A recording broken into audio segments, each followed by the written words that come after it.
নমস্কাৰ মোৰ YouTube channel এনকে ষ্টৰলৈ আপোনালোকক স্বাগতম জনাইছোঁ। আজি পুনৰ এটি ভিডিঅ' লৈ আপোনালোকৰ ওচৰত আহিছোঁ। এই ভিডিঅ'টিত আমাৰ এইবাৰ নলবাৰী ডিষ্ট্ৰিক্টত হৈ যোৱা প্ৰি বোৰ্ড এক্সামিনেশ্যনৰ গণিতৰ পেপাৰখনৰ প্ৰশ্নবোৰ মানে MCQখিনি আমি আলোচনা কৰিম। তো ইয়াতে এখন পেপাৰত দুই এটা প্ৰশ্ন ভুল আছে যদিও আমি সেই প্ৰশ্নকেইটা আলোচনা কৰিম, ঠিক আছে। তো প্ৰথম প্ৰশ্নটো হৈছিল যে এক্স আৰু ৱাই দুটা এনেধৰণে ৰাখি যে এক্স ৱাই ধ্ৰুৱক তেন্তে কি হ'ব। তো ইয়াৰ অপশ্যন হ'ব চি, তো এক্স ইনফিনিটি 1/y। তো ইয়াৰ শুদ্ধ উত্তৰটো হ'ব C2। ইয়াৰ পিছৰ প্ৰশ্নটো হৈছিল যে 5জন বনুৱাই এটা কাম 5 দিনত সমাপ্ত কৰে, এজন বনুৱাই কামটো শেষ কৰিবলৈ সময় লাগে। তো ইয়াৰ শুদ্ধ উত্তৰটো হ'ল, আমি সাধাৰণতে জানো যে এটা কাম কৰিবৰ কাৰণে আমাৰ কি আছিল, 5টা ৱৰ্কৰে 5 দিন লাগে। তো এটা ৱৰ্ক কৰিবৰ কাৰণে 5 গুণ লাগিব, অৰ্থাৎ 25। অৰ্থাৎ ইয়াৰ শুদ্ধ অপশ্যনটো হ'ব 25। একেবাৰে সহজ প্ৰশ্ন এইটো। মই গোটেইবোৰ প্ৰশ্ন কেনেকৈ কৰিব লাগে ইমানখিনি ডিটেইলছলৈ নাযাওঁ, যিখিনি পাৰোঁ সেইখিনি ক'বলৈ চেষ্টা কৰিম, নহ'লে ভিডিঅ'টো বহুত দীঘল হৈ যাব। তো ইয়াৰ পিছৰ প্ৰশ্নটো হৈছিল যে পূৰ্ণবৰ্গ হ'বলৈ 119ৰ লগত যোগ কৰিবলগীয়া নিম্নতম সংখ্যাটো হ'ল, মানে প্ৰশ্নটো আছে যে পূৰ্ণবৰ্গ হ'বলৈ 119ৰ বৰ্গ মানে হ'বলৈ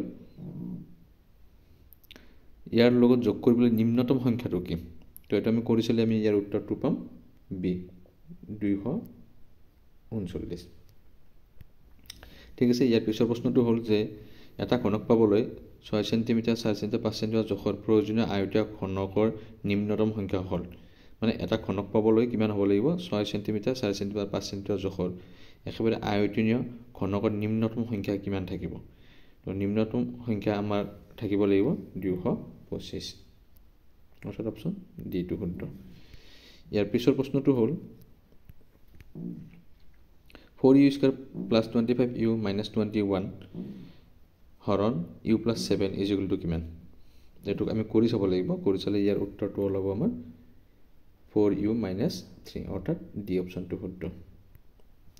6 নম্বৰ প্ৰশ্নটো হ'ল অযুগ্ম সংখ্যা এক্স আৰু ৱাইৰ বাবে দুটা উক্তি তলত দিয়া হ'ল, ঠিক আছে। প্ৰথম উক্তিটো হ'ল x² + y² x² 2ৰে বিভাজ্য। 2 নম্বৰ উক্তিটো হ'ল x² + y² 4ৰে বিভাজ্য। এটা প্ৰশ্ন কৰিছে যে P and Q both are true, মানে পি আৰু কিউ দুয়োটাই শুদ্ধ, পি আৰু কিউ দুয়োটাই শুদ্ধ, পি শুদ্ধ কিউ শুদ্ধ, পি শুদ্ধ কিউ শুদ্ধ। ইয়াৰ আমাৰ কোনটো শুদ্ধ হ'ব। তো ইয়াৰ কি হ'ল যে আচলতে আমাৰ যিটো x² + y² 2ৰে বিভাজ্য, এইটো শুদ্ধ হয়, ঠিক আছে। তাৰপিছত যিটো কিউ উক্তি আছে, তো x² + y² 4ৰে বিভাজ্য, সেইটো অশুদ্ধ হয়। তো আমাৰ শুদ্ধ উত্তৰ কোনটো হ'ব, অপশ্যন চি। ইয়াৰ এইটো শুদ্ধ হৈছিলে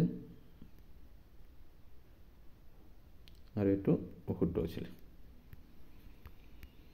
7 নম্বৰ প্ৰশ্নটো, ইয়াৰ পিছৰ প্ৰশ্নটো হ'ল 6n লগত তলৰ কোনটো সংখ্যা পূৰণ কৰিলে 0ৰে শেষ হ'ব, মানে 6n লগত তলৰ কোনটো সংখ্যা পূৰণ কৰিলে 0ৰে শেষ হ'ব। মানে ইয়াৰ 6n লগত আমি যদি কি সংখ্যা তলত মানে কি তলৰ কোনটো সংখ্যাৰে পূৰণ কৰিলে তাত একেবাৰে তাৰমানে 0ৰে শেষ হ'ব।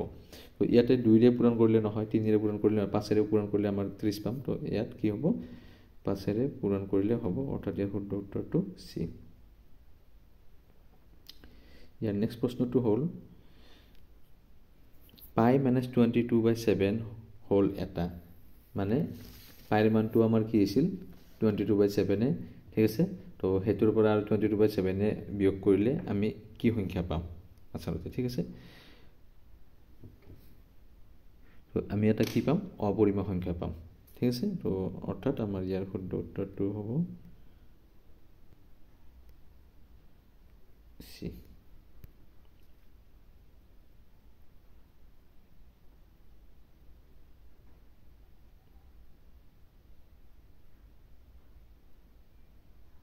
চি নহয় আচলতে চি দুটা দিয়া গৈছে তো ইয়াৰ শুদ্ধ উত্তৰটো আচলতে এইটো বি হ'ব মানে উত্তৰ সেইটোৱে অপৰিমেয় সংখ্যা হ'ব কিন্তু অপশ্যনটো ইয়াতে যেটো চি আছে চি নহয় আচলতে এইটো অপশ্যনটো বি হয় ঠিক আছে এইটো টাইপ কৰোঁতে ভুল হৈছে মোৰ তো পিছৰ প্ৰশ্নটো হ'ল 34/8 দশমিক বিস্তৃত দশমিক স্থানৰ সংখ্যা হ'ল দশমিকৰ স্থানৰ সংখ্যা কি থাকিব তো দশমিকৰ স্থানৰ সংখ্যা আমাৰ কি থাকিব ইয়াতে 2 থাকিব অৰ্থাৎ বি নম্বৰ অপশ্যনটো শুদ্ধ 10 নম্বৰ প্ৰশ্নটো হ'ল 120.120.120.120 সংখ্যাটোৰ বাবে ইয়াৰ তলৰ কোনটো অপশ্যন শুদ্ধ হ'ব মানে প্ৰথম শব্দটো দিছে যে এইটো পৰিমেয় আৰু Har twice m into 5n ৰ আদি হ'ব পৰিমেয় আৰু Har twice m into 5n ৰ আদি নহয় বুলি দিছে আৰু অপৰিমেয় সংখ্যা আছে আৰু ওপৰৰ এটাও নহয় ইয়াৰ শুদ্ধ উত্তৰটো আচলতে আমাৰ এইটো হয় পৰিমেয় আৰু Har twice m into 5n ৰ আদি হ'ব 11 নম্বৰ প্ৰশ্নটো আছে যে 12 square root 63 plus 6 square root 28 divided by 30 square root 7 সংখ্যাটোৰ দশমিক বিস্তৃত হ'ল এটা আমি কৰি চাব লাগিব কৰি চাইলে আমি কি পাম ইয়াতে মানে আমাৰ অপশ্যনটো আছে যে পৰিসমাপ্ত হ'ব মানে শেষ হ'ব নে অপৰিমেয় শব্দ কিন্তু পুনৰবৰ্তিত হ'ব নে অপৰিসমাপ্ত আৰু অপুনৰবৰ্তিত একো অনুমান কৰিব নোৱাৰে তো ইয়াতে আচলতে পৰিসমাপ্ত ঘটিব এইটো তো ইয়াৰ শুদ্ধ অপশ্যনটো হ'ব এ নেক্সট প্ৰশ্নটো থাকিল যদি r = 3q + 1 হয় তেন্তে r² + 2r + 2r হ'ল ইয়াৰ r কোনটো হ'ব আচলতে এইটো কৰি চাবলৈ তো সহজ প্ৰশ্ন হয় আমাৰ এই প্ৰশ্নটো আছে আচলতে কিতাপত এইটো অপশ্যন ডি হ'ব 3q + 2r হ'ব পিছৰ প্ৰশ্নটো হ'ল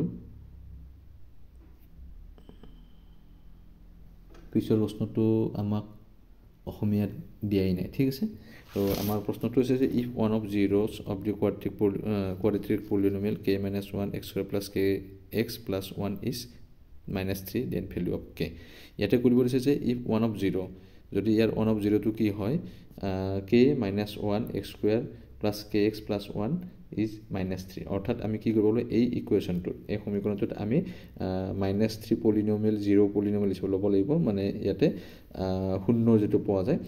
এইটো 3 মান বহাব লাগিব আমাৰ কি অৰ্থাৎ x ৰ ঠাইত বহাই কেনে সমানটো শূন্য কৰিব লাগিব তেতিয়া আমাৰ কি মান ওলাব আচলতে k ৰ মানটো কি ওলাব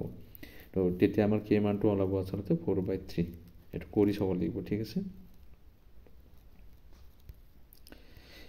তোমালোকে কৰি চালে হ'ল যদি কিবা কাৰণত অসুবিধা পোৱা মোক যেটো নাম্বাৰ থাকিব WhatsApp নম্বৰ এই নাম্বাৰটোত মেছেজ দিলে মই সলভ কৰি কেনে দেখুৱাই দিম বাৰু কোনোবা এটা প্ৰশ্ন যদি প্ৰবলেম পোৱা যায় ঠিক আছে কাৰণ এই যদি আমি কৰি দেখুৱা যাও ভিডিওটো বহুত দীঘল হৈ যায় আচলতে তো ইয়াৰ পিছৰ প্ৰশ্নটো হ'ল if আলফা আৰু beta x² - p x + 1 + c ৰ বহুপদৰ শূন্য হয় তেন্তে c ৰ মান কি হ'ব শূন্য হয় যেতিয়া আলফা + 1 ইনটু বিটা + 1 = 0 তেন্তে c ৰ মান কি হ'ব এটা আমি কৰি চাব লাগিব আৰু ইয়াৰ উত্তৰটো শেষত গৈ কেনে আমাৰ কি পাম -1 পাম তো ইয়াৰ শুদ্ধ উত্তৰটো বি হ'ব 15 নম্বৰ প্ৰশ্নটো হ'ল যে এটা দ্বিঘাত বহুপদৰ শূন্য দুটাৰ পূৰণফলৰ যোগফল ক্ৰমে -1/4 আৰু 1/4 হ'লে বহুপদটো হ'ব কি এটো আমাৰ কি আছে যে এনেকুৱা ধৰণৰ যদি আমাৰ দ্বিঘাত বহুপদৰ শূন্য দুটা পূৰণফল হয় আৰু যোগফল ক্ৰমে কি হ'ব লাগিব দিয়া আছে -1/4 আৰু 1/4 তেতিয়ালে ইয়াৰ যেটো বহুপদ হ'ব বহুপদটো কি হ'ব তো বহুপদটো আমাৰ ওলাব আচলতে 4x² + x + 1 অৰ্থাৎ এই নম্বৰটো শুদ্ধ হয় ঠিক আছে 16 নম্বৰটো x³ + x² - 5x - 5 বহুপদটো দুটা শূন্য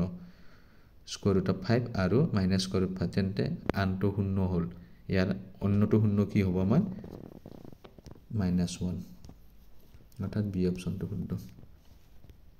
ইয়াৰ নেক্সট প্ৰশ্নটো হ'ল কাষৰ চিত্ৰত ইয়াতে এটা চিত্ৰ দিয়া আছে a1x plus b1y plus c1 is equal to 0 আৰু a2x plus b2y plus c2 is equal to 0 সমীকৰণটো দুটা লেখ দিয়া আছে তেন্তে তলৰ কোনটো শুদ্ধ হ'ব এটো আমি ইয়াৰ কোনটো শুদ্ধ হ'ব আমাৰ এই লেখ দুটা এটা কিতাপত আছে এটো আসলতে তো ইয়াতে কি হ'ব এটা ৰেশিও ওলাব তো ৰেশিওটো কি ওলাব যে ৰেশিওটো আসলতে a1 divided by a2 is not equal to b1 by b2 অৰ্থাৎ ইয়াৰ অপচন এই অপচনটো শুদ্ধ হ'ব ঠিক আছে ইয়াৰ নেক্সট প্ৰশ্নটো হ'ল 3x plus 5y is equal to 3 6x plus ky is equal to 8 সমীকৰণটো প্ৰণালীৰ কোনটো সমাধান নাথাকিব যদি ইয়াৰ সমাধান নাথাকিব কেতিয়া মানে অৰ্থাৎ k এৰ মানটো কি হলে ইয়াৰ সমাধান নাথাকিব k এৰ মানটো যদি আমাৰ 10 হয় তেতিয়া ইয়াৰ কোনো ধৰণৰ মানে সমীকৰণ নাথাকিব এটো কেনেকৈ হ'ব আসলতে আমাৰ প্ৰথম সমীকৰণটোৰ দুগুণ হৈ আছে 3x 6x 5 10ky আৰু শেষত আমাৰ 3 8 হলে এটো সমীকৰণটো নাথাকিব ইয়াৰ পিছৰ প্ৰশ্নটো হ'ল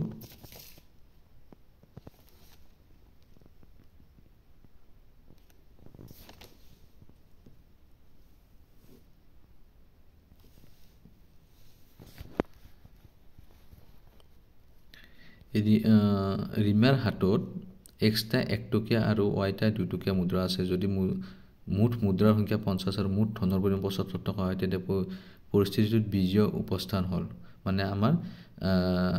বীজগণিতত আমি কেনেকৈ মানে ইয়াক উপস্থাপন কৰিব লাগিব হেতুই আছে তো এটো উত্তৰত আমাৰ আসলতে ইয়াৰ বি অপচনটো শুদ্ধ হ'ব x + y = 50 ইয়াতে 150 দিয়া আছে নে 150 টো আসলতে নহয় এটো 50 হ'ব লাগিব বি টো কারেক্ট হ'ব কিন্তু ইয়াতে প্ৰশ্নটো জেনেকে দিয়া আছে আসলতে কারেক্ট নহয় ইয়াতে 150 দিয়া আছে 150 নহয় আসলতে 50 হ'ব লাগিব আৰু x + 2y = 75 এটো কারেক্ট হয় আসলতে এটা মানে কমন মিস্টেক এটা আছে 150 বুলি আহি গৈছে ঠিক আছে তাৰ পিছত 20 নম্বৰটো হ'ল if a and b roots of the quadratic equation twice আমি অসমত পঢ়িছো না যদি a আৰু b square root 2x square plus 7x plus 5 square root 2 is equal to 0 হয় মূল হয় তেন্তে ab is equal to কিমান মান ল'ব তো ইয়াৰে ab এর মান ল'ব আসলতে 5 অর্থাৎ b অপশনটো শুদ্ধ 21 if ax square plus bx plus c is equal to a x minus b whole square হয় তেতিয়াহলে এর উত্তৰটো কি হ'ব আমাৰ আসলে কিমান নম্বৰ প্ৰশ্ন 21 নম্বৰ তো এটা আছে যদি x square plus bx plus c is equal to a into x minus b whole square হয় তেতিয়াহলে ইয়াৰ উত্তৰটো কি হ'ব ইয়াৰ উত্তৰটো আসলতে b square is equal to 4ac হ'ব অৰ্থাৎ c নম্বৰ অপচনটো শুদ্ধ হ'ব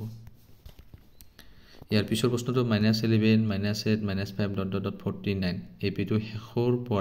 শেষৰ পৰা চতুৰ্থতম পদটো হ'ল মানে একদম শেষৰ পৰা মানে শেষৰ পৰা 4 নম্বৰ পদটো লাগিব তো শেষৰ পৰা 4 নম্বৰ পদটো আসলতে ইয়াৰ 40 হ'ব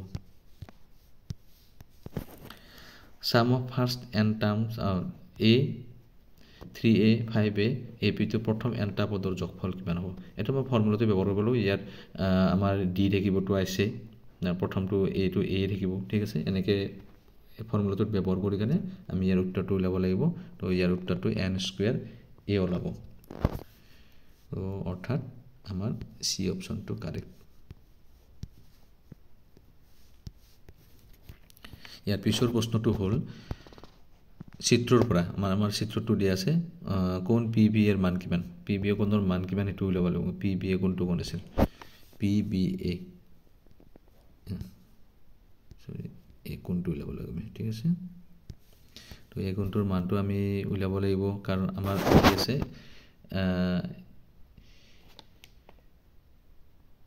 ইয়াতে আমি উলাব পাৰিম এটো উলালে এটো আসলতে আমাৰ মান ওলাব 50 থাকিল এপিনে এটো থাকিলে 100 ডিগ্ৰী ওলাব আমাৰ এটো ঠিক আছে তো ইয়াৰ মানটো ওলাব আসলতে 100 এটা ডি অপশনটো শুদ্ধ হ'ব ইয়াৰ তো ইয়াৰ পিছত প্ৰশ্নটো থাকিলে প্ৰদত্ত চিত্ৰত কোণ xyz = কোণ xpz তেন্তে zx divide by Z Y equal to কি ওলাব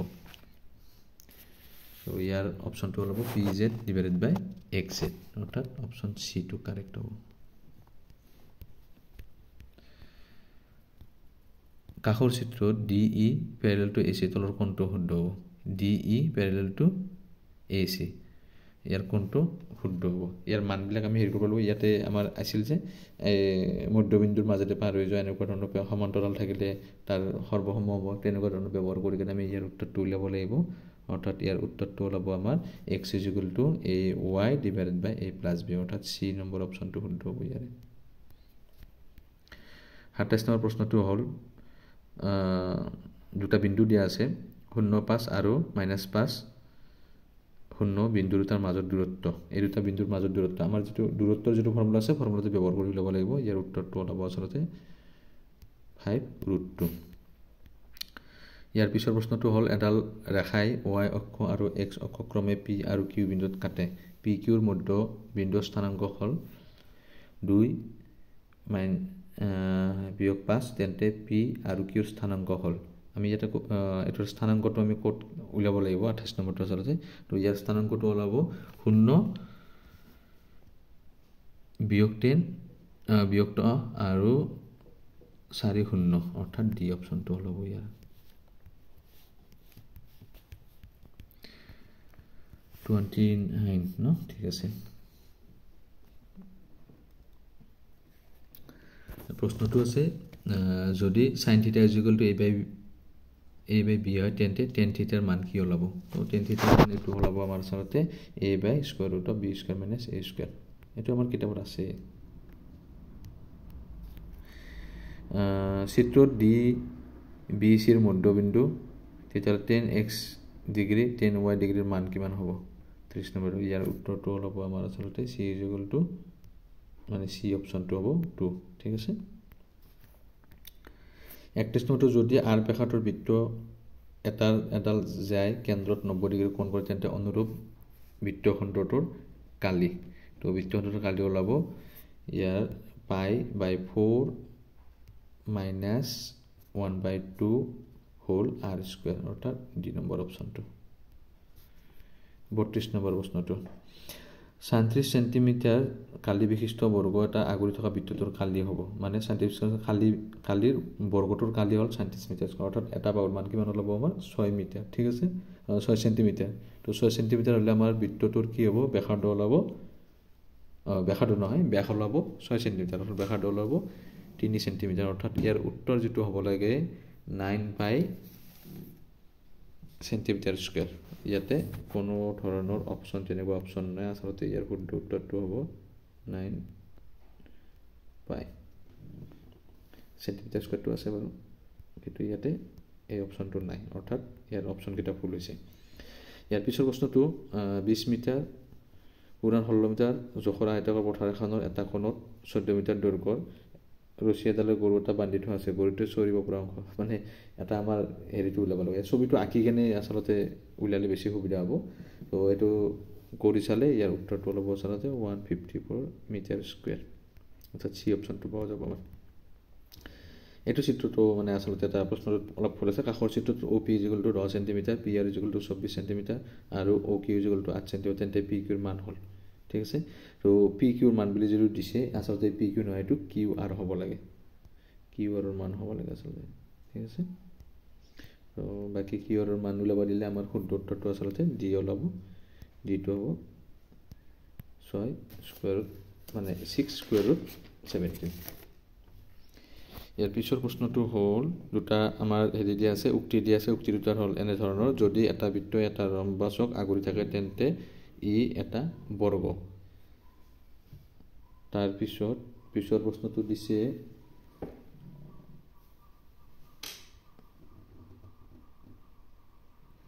যদি এটা ৰম্বাস এটা বৰ্গক আগুৰি থাকে তেন্তে ই এটা বৰ্গ যদি এটা বৃত্তই এটা ৰম্বাসক আগুৰি থাকে এটা বৃত্ত যদি ৰম্বাসক আগুৰি থাকে ই কি হ'ব লাগে বৃত্ত আৰু যদি এটা ৰম্বাসে এটা বৰ্গক আগুৰি থাকে তেন্তে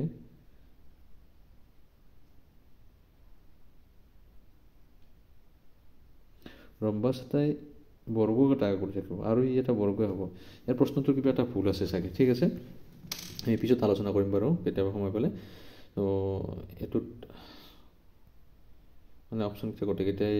শুদ্ধ নহয় আচলতে, ঠিক আছে। আমি পিছৰ প্ৰশ্নটোলৈ গৈ আছোঁ। 5 চেণ্টি বা 3 চেণ্টিৰ ব্যাসাৰ্ধৰ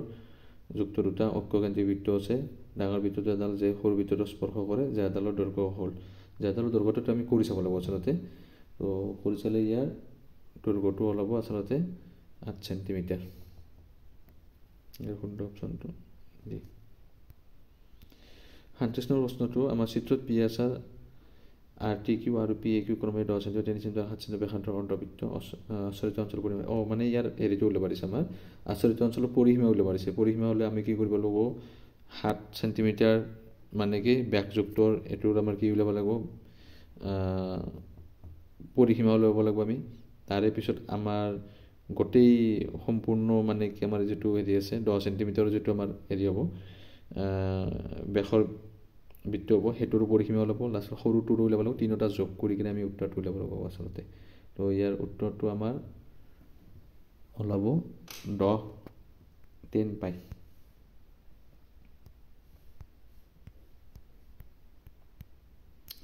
এজন সাঁতোৰবিদ ভটিয়ানী সোঁতৰ এঠাইৰ পৰা আন ঠাইলৈ যাবলৈ 9 ঘণ্টা লাগে আৰু একে দূৰত্ব উজনি সোঁতলৈ 10 ঘণ্টা লাগে। যদি সোঁতৰ 1 কিলোমিটাৰ, তেন্তে স্থিৰ পানীত সাঁতোৰবিদৰ দ্ৰুতি কিমান হ'ব?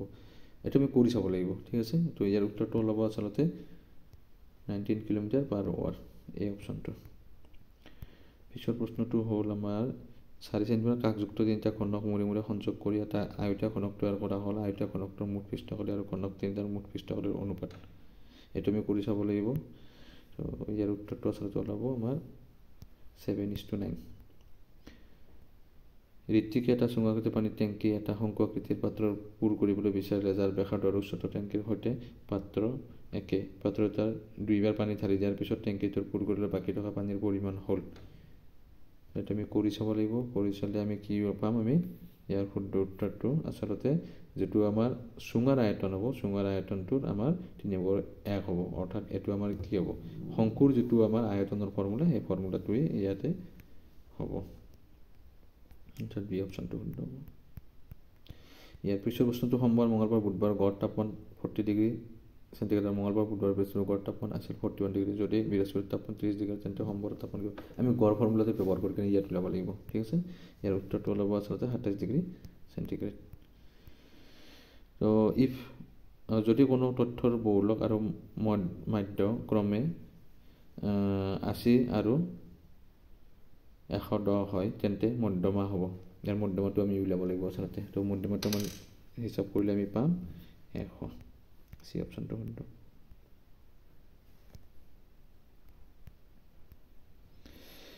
ইফ পি অফ এ কোনো ঘটনাই এৰ সম্ভাৱিতাক বুজায়, তেন্তে ইয়াৰ কোনটো অপশ্যন শুদ্ধ হ'ব? অৰ্থাৎ চি অপশ্যনটো শুদ্ধ হ'ব। সদায় আমি সম্ভাৱিতাটো সদায় কি হ'ব লাগে, 1তকৈ সৰু হ'ব লাগে, 0ৰ সমান হ'ব পাৰে বা 0তকৈ ডাঙৰ, বা 1ৰ সমান হ'ব পাৰে বা 1তকৈ সৰু হ'ব পাৰে। বাকীবোৰ অপশ্যন নিমিলে আচলতে। তো ইয়াৰ শুদ্ধ উত্তৰ চিটো হ'ব। যদি 3টা মুদ্ৰা একেলগে টচ কৰা হয়, তেন্তে অতি কমেও এটা মুদ্ৰা বৰ সম্ভাৱিতা। 3টা মুদ্ৰা কিন্তু একেলগে টচ কৰিব, ঠিক আছে। তো একেলগে টচ কৰাৰ পিছত ইয়াৰ অতি কমেও কি এটা মুদ্ৰা বৰ সম্ভাৱিতা, এইটো আমাৰ কি হ'ব 7/8 হ'ব। চি অপশ্যনটো শুদ্ধ। আমি শেষৰ প্ৰশ্নলৈকে আহিছোঁ। যদি ভিডিঅ'টো ভাল লাগিছে তেতিয়াহ'লে নিশ্চয় এটা লাইক কৰি দিব, লগতে চেনেলটো ছাবস্ক্ৰাইব কৰি দিব